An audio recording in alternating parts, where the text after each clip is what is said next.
Welcome back to the channel, fellas. Today, I'm bringing you the 2019-2020 college football season simulation for the Navy Midshipmen. Let's check out how this goes for our boys in the Navy.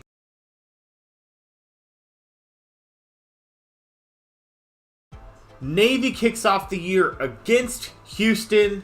Houston is ranked better overall, and Kirk is rocking with Houston. Can Navy beat Houston to begin their season of conquest? And there are some technical difficulties. Ouch, that hurts.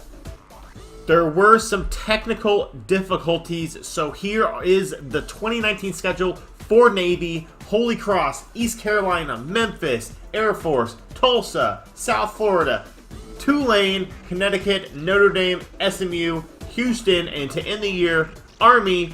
Though in the game, there are some limitations with the scheduling, so I could not quite get every game in the correct order. We do start the year at Houston. It's going to be an interesting one for Navy. I'm not sure how it's really going to shake out. It doesn't look like a horrible year, but at the same time, there will be some shocks, I'm sure. All right, let's get into it. Navy whiffs on its top prospect, Brandon Huff, but does snag 77 overall punter Timothy Mills. I'm sure that will be important for the Midshipmen moving forward. Punting is key in a field position game. Josh Smith, 41 overall middle linebacker. We are here to wish you good luck on seeing the field. Doesn't look like they'll have a ton of competition, at least from this recruiting class. So Navy only gets a handful of commits, but they have a Coach of the Year finalist, a finalist for the Heisman. They rush for 2,000 yards, 8 consecutive wins, and they have a couple NCAA and school records. Also a few awards there for the season-ending awards, and 50 touchdowns on the season. They go 10-2 this year. Midshipmen in the year number 11. They did lose a tough one to number 16 Notre Dame, 24-38. But let's check out what happened just for fun because we're interested. Navy at halftime, 14-17 Notre Dame, and then they score 10, but Notre Dame scores 21 in the fourth quarter. That's not how you win, Navy. You gotta finish games. Navy, you did so well this year. I mean, come on. I mean, we've got to be stoked with a 10-2 year, a top 11 finish for the Midshipmen. That's not usual. Checking out that schedule. Houston, oh my God, they went on a tear here. Houston, UConn, USF, ECU, overtime Tulane. They beat Air Force like a freaking drum. They went 9-2 this year and are ranked. Memphis, and they beat Holy Cross. They lose to Tulsa, but Tulsa goes 10-2 on the year.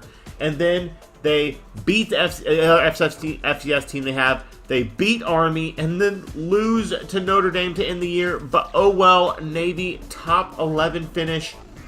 The rest of the college football season. Stanford, number 1 overall, 10-1. Oklahoma also receiving first place votes, 11-1. But Stanford has a conference championship. Oklahoma doesn't. So, lots of very big games going on here. LSU idle. Georgia, Alabama playing. They might sneak into the national championship just from strength of schedule. Auburn and Washington don't play. Utah obviously plays Stanford. And Florida State and Ohio State in their respective conference championships. So that's going to be big. Who will end up playing the national championship? We're really not sure. Just checking out the BCS here, Alabama is actually ahead of Oklahoma. Since they don't have a Big 12 championship in this game, this game predates the Big 12 championship. Alabama very well could make the national championship while Oklahoma stays idle, right? So Oklahoma needs some magic for some teams ahead of it and actually behind it, because if Georgia wins, they might sneak ahead of them too. So it's going to be interesting. That Heisman finalist is sitting in 5th place, so they're probably not going to win. But Akers, Brooks, Etienne from Clemson, Swift from Georgia, and Perry from Navy. Just because I'm interested, let's check out what happened this year for Perry. 261 carries, 1,745 yards, good for 6.7 per rush, 145 a game. That's smoking. 15 rushing touchdowns. Only had a long of 20, though that's kind of rough. Not a lot of yards after the first hit. and only 34 broken tackles. He only had 2 fumbles, though. That's pretty key. When you get that many carries, it's hard to only fumble the ball twice. Receptions, and not quite 100 yards. Good for about 10 per reception, but 2 touchdowns and a 31 long. So pretty okay for a Navy running back to receive there. He did get some all-purpose yards, though. 472 kick return yards, no touchdowns, but a long of 72. That's pretty respectable. Also, 274 punt return yards, good for 11 per punt return, and a long of 39, no touchdowns. So you don't think he's going to go from 5th place to 1st, but at least he's getting recognized here. Brooks from Tulsa, congratulations, beating out a close Cam Akers there. Almost 1,700 yards on the ground, 25 touchdowns, 16 receptions for 180 yards, 2 touchdowns receiving.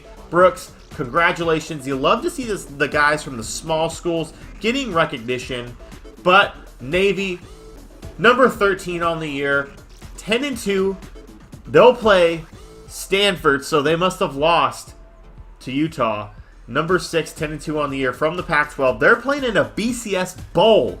I think Navy would be delighted to be in a BCS Bowl. And there are those freaking technical difficulties again. I apologize. I will fix this before the next video. This is pissing me off to every degree. I literally have nothing to look at here, so I'm going to fast forward. Checking out that top 10, it's going to be Alabama and Oklahoma for the national championship. Let's go. All right. We do see a school record here. Mitchell, congratulations on your 14 receiving touchdowns. Wow, that's a record that stood for almost 50 years. Mitchell, you're the man, dude. And Navy wins the Fiesta Bowl over Stanford. We'll have to check out what happened and why. We just need to know. Navy and Stanford tied up in the first quarter, tied up at halftime, and the Navy scores 14 unanswered in the third. Stanford can't find any points in the second half. Navy 11-2, a top 10 finish. A top 10 finish for the Midshipmen.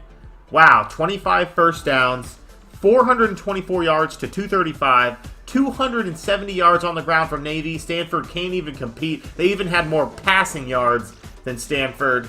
Wow, they actually had 4 for 4 in the red zone, 2 turnovers, 2 interceptions, but Stanford cannot capitalize. And of course, they win the time of possession, 34 minutes. Alabama wins a national championship.